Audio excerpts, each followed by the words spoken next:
13 games played, Terry. 5 weeks to go the season. How does it feel to reach the halfway mark with 5 weeks to go? 13, it's unlucky for some, innit?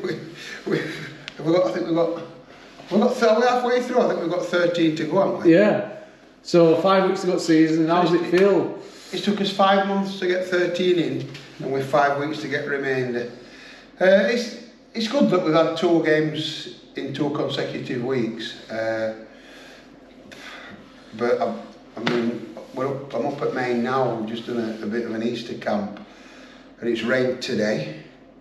Pitch. It remains unsafe on the dugout side. Well, pitch is not. It looks great. Don't get me wrong. People come up and look at it without actually going on it and go. But you walk on it, and if there were a game today, it wouldn't have been played. It's not playable today. And today's one of the better days. It's supposed to be dry tomorrow. We've got another day at camp tomorrow. But then Wednesday, rain all day. Friday, rain all day. We're at home on Saturday to Dennerby. Reserves are at home on Saturday to Barnsley Town. So we're booked in to have a double header. I don't know. I think they've got to extend the season in some shape or form beyond the 8th of May, haven't they? Apparently, stumbling block is teams applying to go up to North East. But don't you think, with it being an abnormal year for the rain, they should come up with some kind of alternative thing, because it's not exactly acting in the best interest of grassroots football, is it? Well, you look at our last 2 games, and we've been moaning about not playing. As last 2 games we played against Outerbridge, we had 4 subs. We brought 3 on for players who, I'm not saying were fit, but come off okay. We ended up with 3 subs, 3 injured players. So at last 10 minutes we played with 3 players injured on pitch, and 1 had come off injured. We played on Saturday against Penistone, and every sub were used because a player were injured. Whether it's hamstring, whether it's groin, whether 2 matches we've had 8 injuries, and 2 of the players who got injured against Outerbridge were not fit to play against Penistone. One of them looks like he's going to be out for probably a month. So you look at that from the 13 games point of view. Getting players out could be mission impossible, especially when there's 2 weeks running where it's Saturday, Monday, Wednesday. I can't. It's not in anybody's best interest to play Saturday, Wednesday. So Saturday, Monday, Wednesday. Plus, one of the weeks is the week of that Westfield final. So you're technically talking Saturday, Sunday, Monday, potentially Tuesday for some, and then Wednesday. Because you've got to put that into the equation. It's not just about us. It's about, you look at 4 or 5 at lads play for Westfield, 3 or 4 and play for Ardsley, a couple play for Caulfield, Wombwell Sunday side. So everybody who plays, apart from probably 3 or 4, play on Sunday. And it's not just us. Sunday side have also had a backlog of games. So and the North East counties, Div 1 will be still definitely playing that week. So it's not like dual register players. It's almost like when you factor in how many clubs there are in the league, it's almost like there's not enough players to go around, is there? We've talked about, and we've got a few dual registered, but like you say, they're all dual registered with North East counties sides who have still got 10 games to play, and a lot of them have still got relegation battles or looking to get playoffs or promotion, and even if they haven't got a game, like you look at possibly Dern, I think they've got a couple of Friday nighters. So even if they haven't got a game on Saturday and we ask them to come and play for us, it's a big ask, because... And if they play Sundays as well? They're exactly the same as us. They've got 3 or 4 games, so... And they're picking up a little bit of money, whether it's 25 quid, whether it's 50 quid, whether it's more than that. The teams who are paying them, they're not going to thank the players for coming and helping Wombwell Main out and getting injured when they're throwing them whatever money it is. So it's just a no-win situation. I can't. I've been talking to a lad today who plays in our league, and he says, I've never known how like it, and he's a young lad. I'm an old man and I've never known how like it.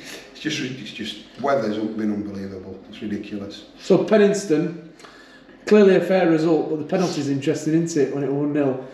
I've looked back at penalty. I mean, I was a little bit disappointed with the first goal, how he defended it. I thought we let him turn too early, and he's played a nice ball through, and we've gone on and gone 1-0 up. So I was a bit frustrated about that goal. But as soon as penalty were given, I said to their bench, and I went, that's not a penalty. And you know, they go, it was a bit soft, Teddy, but it was a penalty. It's never been a penalty.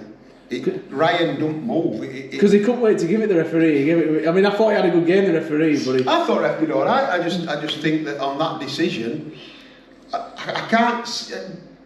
If defender had just stepped aside and let him run through, I'd have rollicked him. What you're doing, you're there to defend goal. That's your position. You're a defender to defend ball with it nets.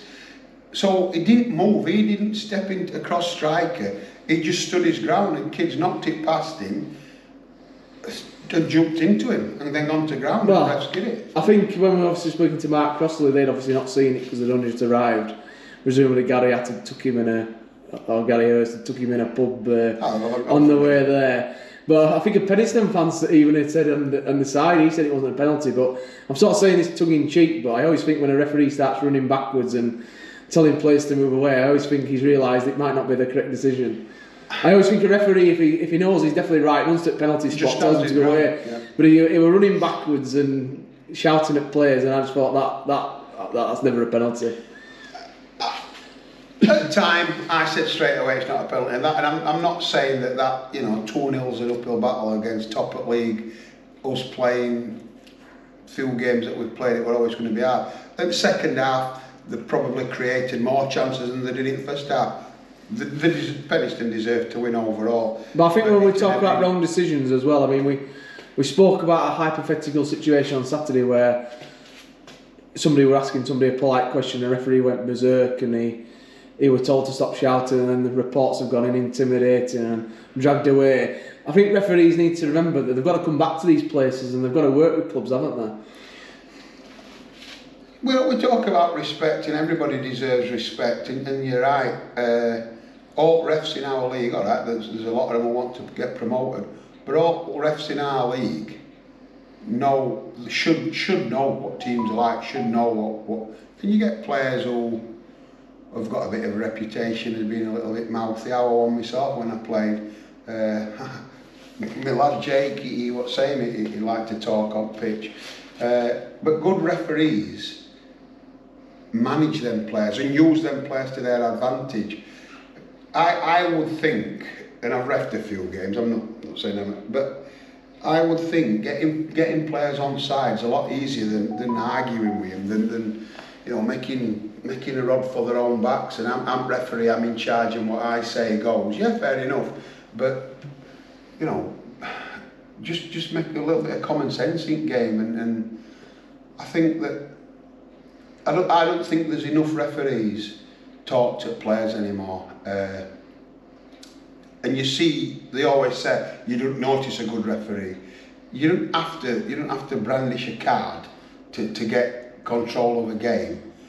Your body language, where you talk to people, you can manage the game. And you're right what you're saying, that we'll have probably referees will do us probably 3 games a season. Same sort of referees will come here, or we'll have them away 3 games a season. If you set a rod for your own back, and you if they have a bad game, I've no issues at all with a bad game.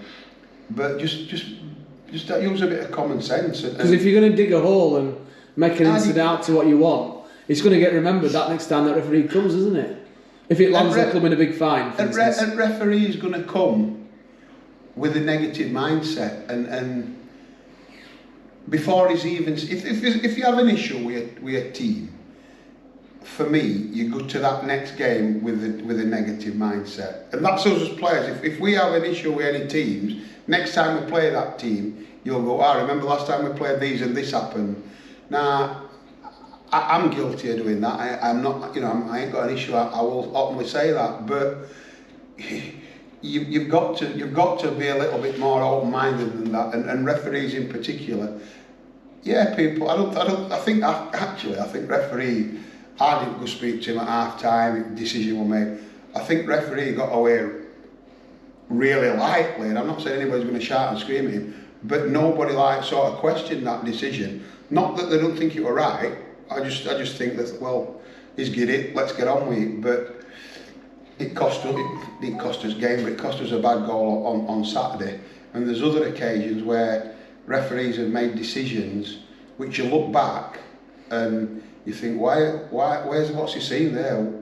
Where's that? Well, we've been at receiving end of a few, haven't we? I mean, we don't really want to go into them, but the Dodder game, I think, in particular, in Ulterbridge at home, scans some of the stuff on him in that game. I think you like to think that they even the sends out, and sometimes you ride your own luck. But I won't say they've evened themselves out at the minute. Well, I know we've got 13 games. That's what I'd like to think. We're halfway through the season, and at the minute we haven't had a lot going for us. So second half or next 13 games, we'll get out Robert Green. So deadline's on Sunday. It's just a case of Joel sign as many players as we can, really, isn't it?